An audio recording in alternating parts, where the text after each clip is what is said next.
So yeah, this is going back to one of the more popular ones, and as you can see from the title, this is Love Don't Be Shy, the Extreme.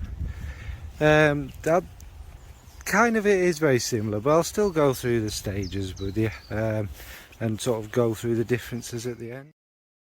So it opens up and it's got that familiar kind of feel of the original.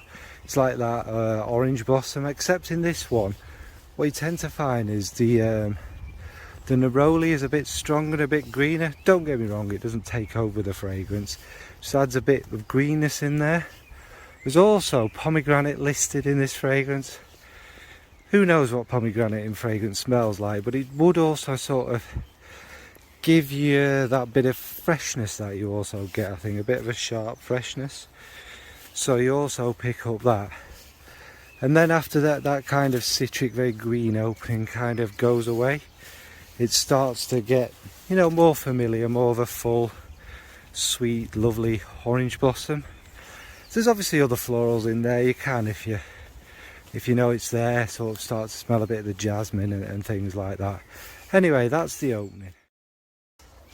Now the mids. This is an interesting one. I always say this, and I still think it is.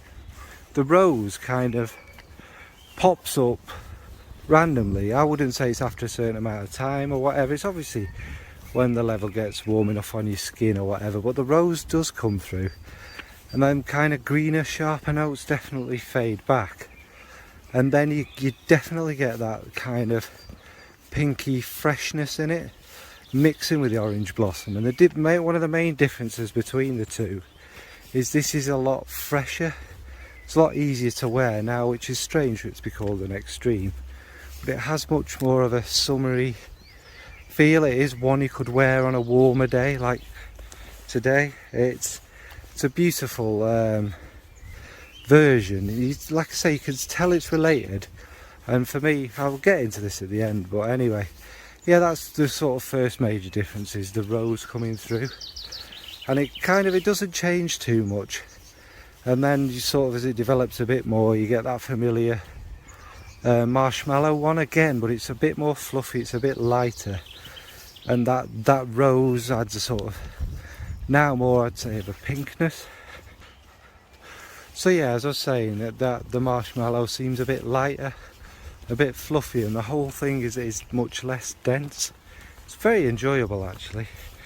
And then again, it doesn't massively change, but you do still, if you sniff quite hard again, the little hints of the greenness are still there, not strongly though.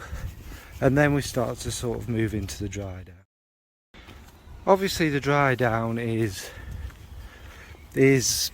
again quite similar, but you still get the pinkness from the roses in there. It's like a pink rosy marshmallow, again surrounded in the sort of stream of the orange blossom, and the musks are kind of a bit stronger now.